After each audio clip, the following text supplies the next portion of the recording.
Goddamn gang! Namiss niyo ba ako, man? Nabusy lang si Uncle KS, okay? So, goddamn gang!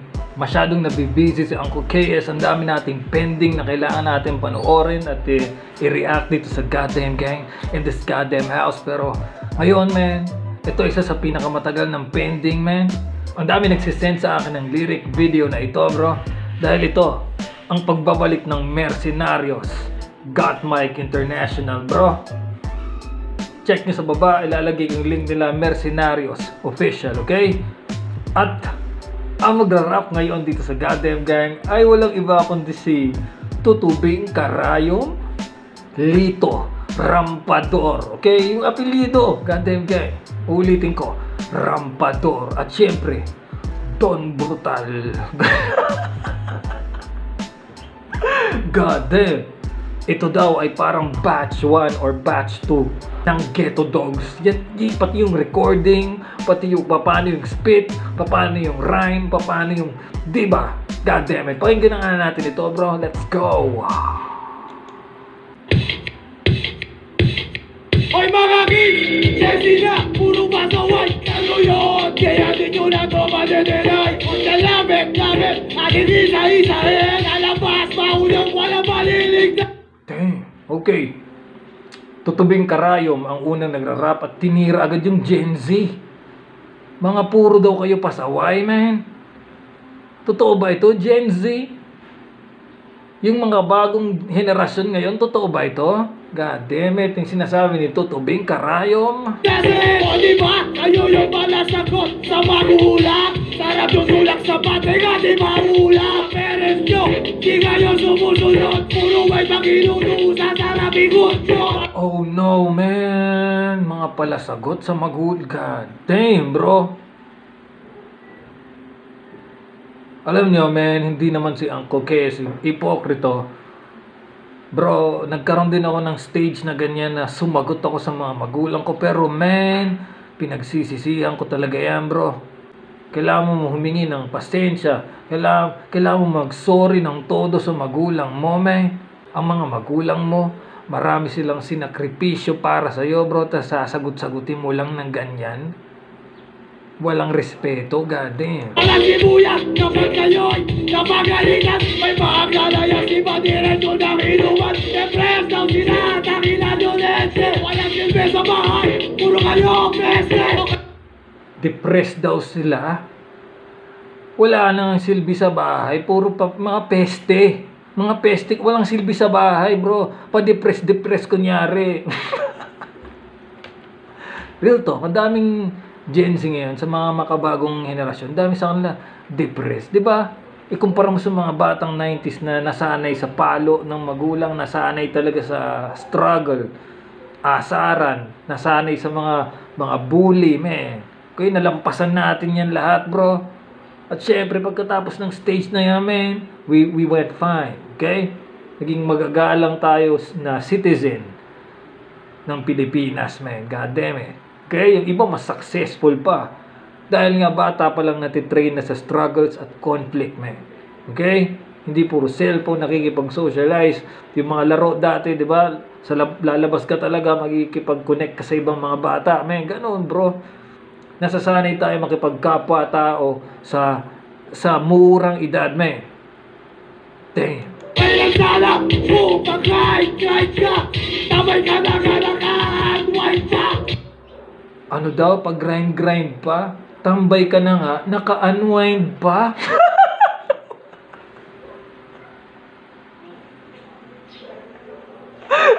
Tambay na nga ha? Grind pa. Nakatambay na nga, nag-unwind pa. Nakakapanginig ng laman ha? Bitiwan mo ako, gudo. Sasaktan ako ha?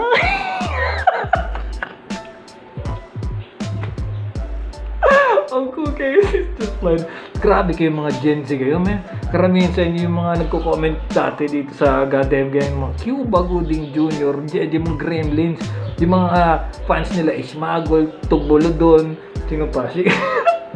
Mga fans ng nila Ungga, sino pa to? Bonjing, Abading, ganyan. Uncle Quezon just flying. God damn, man. Sobra na to, man. Isipin mo, tambay na nga, nag-unwind pa. Yung parang nagre-refresh pa.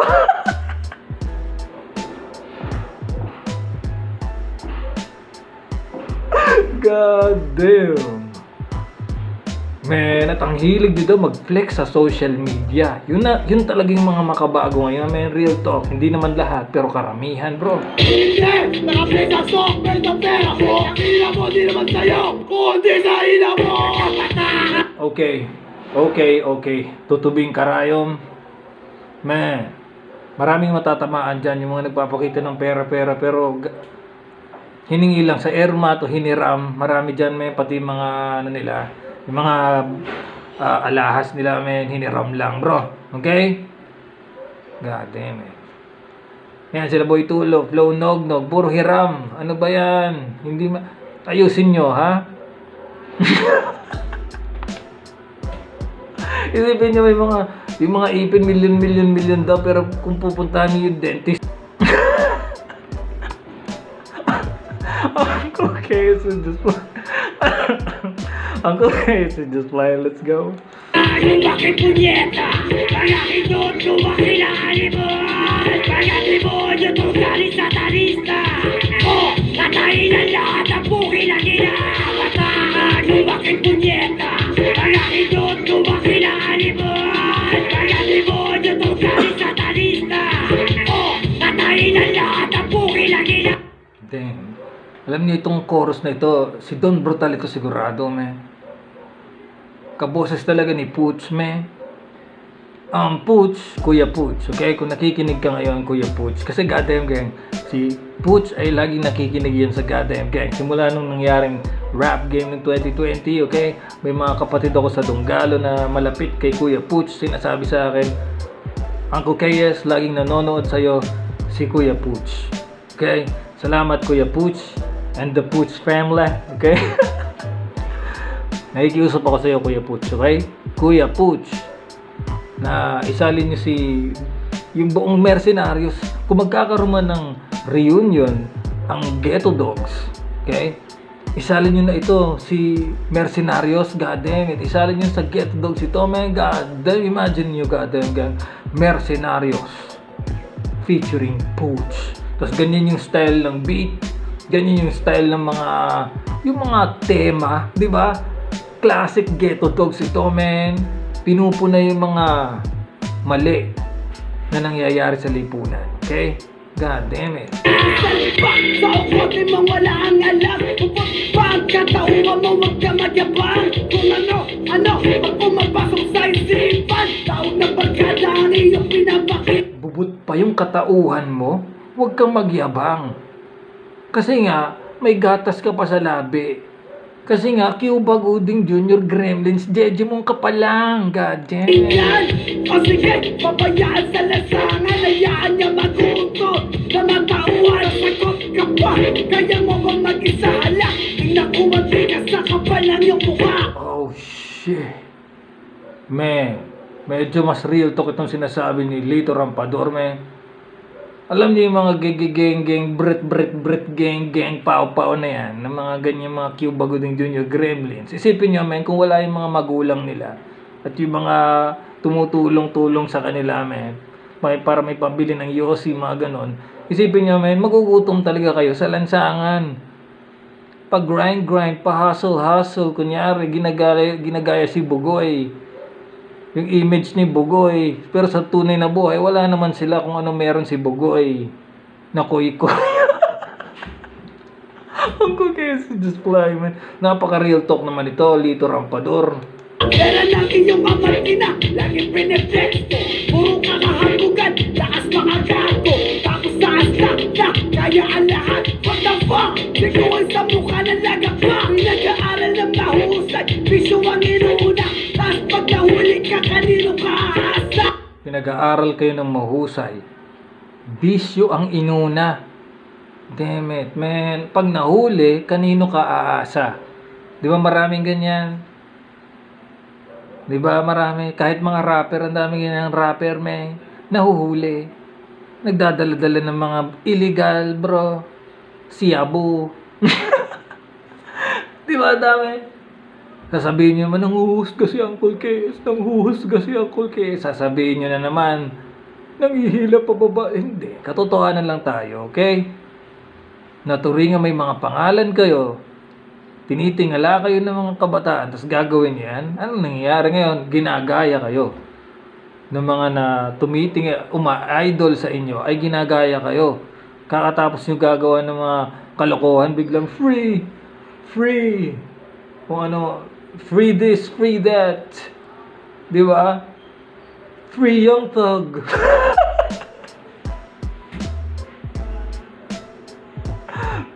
Free Gunna, mga ganyan. Free 6ix9ine, mga ganyan kayo, men. Sa Pilipinas may mga version din ng mga ganyan na rapper, mga unknown sa tunay na Tagalog rap scene, mga unknown sila, men. Pero known sila sa mga Cuba Gooding Jr. Gremlins. Sikat sila doon sa Jeje mo naman. Okay, so just play it, let's go. Putulay, kasungay, at pamaagat at saan may karma sa mga bata na mihasa. Yung bakit punyeta, ang aking doon lumaki na animal. Pag-atibon yung tungkali satanista. Natayin ang lahat ang buki na gina. Alam nyo, man, yung sinasabi niya, ugaling satanista, man. Hindi naman porke hindi. Yung iba kasi sasabihin, hindi naman kami satanista kasi hindi naman kami nagpipray sa yung may sungay, hindi gano'n, bro. Kung mga kabataan kayo na ginagawa nyo yung mali, kahit alam nyo nang mali, gagawin nyo pa rin, men. Walang pinagkaiba yon sa ginagawa ng mga satanista, men. Sa tingin nyo astig yun? Ha? Sa tingin nyo astig yun, bro? God damn. Laalangoy kayo sa dagat-dagatang apoy at asupre. Ika nga ng lumang tipan. God damn it. Let's go! Yung bakit punyeta, pag-aking doon lumaki na animal. Pag-atibon yung tungkali satanista. Natayin ang lahat ang buki na gina. Bakit yung lumaki ang arte-arte nyo? Nagwawala ka ba di nasunod ang gusto nyo? Inyong gusto ganyan at bilhin yung galing nyo. Ulol namin yung demand, may matago ba kayo? Pakiramdam mo ba na hirap ka na sa buhay? Kahit magapong ka, nasa bahay nakatambay. Sa pahingi barya, pag-yosik kay nalang. Okay, maganda yung kanyang mensahe talaga. Huwag kayong tatamad-tamad. Paasa-asa kayo sa magulang nyo, okay? Tumulong kayo. Kung wala pa kayong trabaho, tumulong kayo sa mga gawaing bahay at least man lang. Okay? Ngayon, kung kumikita na kayo, magambag naman kayo sa mga bills dyan sa bahay nyo. Tulungan nyo naman yung magulang nyo, may. Pero ito, naka-address tayo sa mas mga nakakabata. Yung mga estudyante, yung mga Gen Z nga, bro. Okay? Tumulong kayo sa mga gawaing bahay. Tambay na, unwind pa. Rejuvenating. Nagre-rejuvenate pa. Nag-elevate. Wala pa kayong budget, okay? Wala kayong karapatan mag-elevate. Okay, just fly and let's go. Pero pag inutusan mo galit taas ang pilan, kung yung magbabago, simulan nyo sa sarili. Mag-aaral, iwasan, lakuman, sumali. Sa NBA umali, lagi naroon sa rally. Sigaw ng KSB, kung sa kapilang lalaban, nabibigay sa alpang, iniigop di balabalan. Kapal lang yung mukha. Alam nyo, damn it, man. May mga ganyan din yung sumasali-sali sa rally, pero iba yung pakay. Panchichicks yung pakay, man. Yung gusto pala nila doon hindi himagsikan ng prinsipyo, kundi yung himagsikan ng mga naglalaway na booty. Okay, so just play it. Let's go. Di ka ba nahihiya? Di ka na nakakatulog? Salot ka pa? Yada pa? At kupitin ang lating ko sa puwet. Huwag naman, men. Pinadapa, hahagupitin ng latigo sa puwet. Sobra naman. Masakit yan, okay? Huwag naman. Pero talagang sermon ito, men. Marami siyang simbolo. Okay? Itong rap na ito. Pero maganda yung mensahe kung iintindihin mo, men. God damn it. O kaya ibalot sa isabit ng patiwari. Bibiling rich kid, tabang sa socket. Napansin nyo nung era ng 90s sa mga magulang na, yung mga mabubuting magulang ay may tinatawag na tough love, di ba? Tough love, man. Pagagalitan ka talaga, papaluin ka talaga pag mali ka, man. Diba? Naranasan natin yung mga batang 90s. Kaya proud din si Uncle Keyes na part ako ng era na yan, bro. Nakatikim tayo ng palo. Kasi nga, pasaway tayo. Ngayon, kung gagawin mo naman yung tama, susundin mo yung magulang mo, as long as tama din naman yung inuutos sa'yo, bro. Huwag niyong susundin kung alam niyo nung mali. Mali yung inuutos. Kasi, goddamn, kaya may mga magulang ding mali yung mga inuutos. Kung tama, bro, sundin mo. Okay? Kasi karamihan naman talaga sa magulang, para sa inyo din naman yan. Yan din naman yung pakay nila, mapabuti kayo, me. Parang si God Almighty, me. Okay? Gusto ni God Almighty, mapabuti tayo. Kaya sumunod tayo, me. Okay?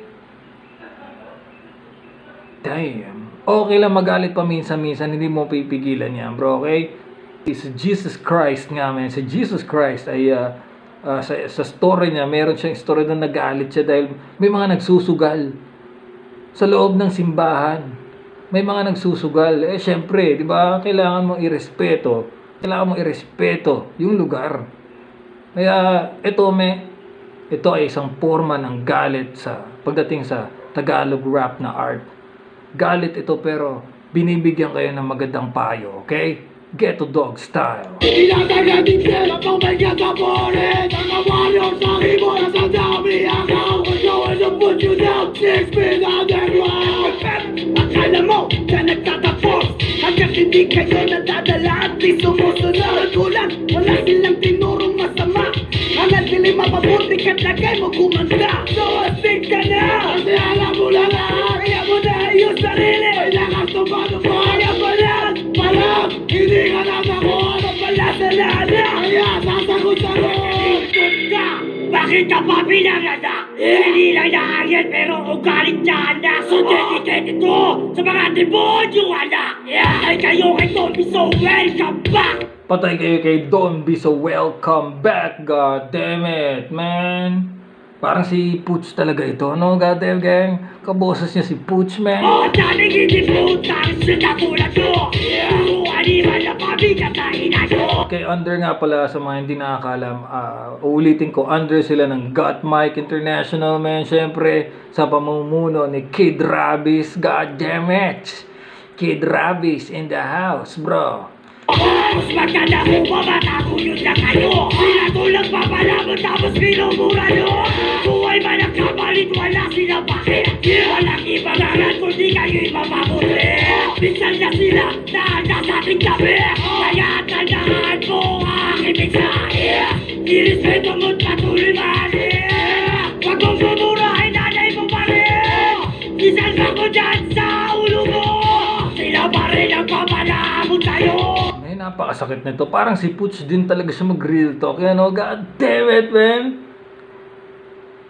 Isalpak mo dyan sa ulo mo na kahit anong gawin mo, ang mga magulang mo pa rin ang nagpapalamon sa'yo. Kaya rumispeto kang Cuba-godin ka. God damn it. Isa pa sa dapat mo na matutunan.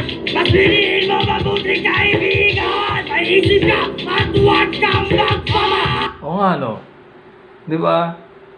Piliin mo yung mga mabubuting kaibigan. Surround yourself with the right people that will help you improve your personality, improve your life, diba? Improve your manners, diba?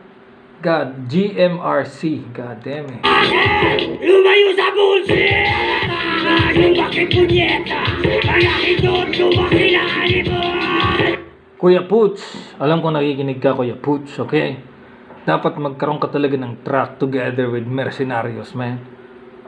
Ito'y suggestion lang naman, Kuya Pooch, God damn it! Kaya demonyo to galing satanista. Natayin ang lahat ang buhay na ginagawa. Yung bakit punyeta? Kaya hindot lumaki na animal! Kaya demonyo to galing satanista. Natayin ang lahat ang buhay na ginagawa.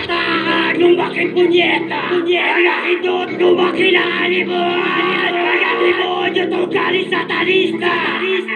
Natayin ang lahat ang buhay na ginagawa. God damn it, salamat mercenaries, okay? At so goddamn gang, maraming salamat mercenaries. Ilalagay yung link sa baba, okay?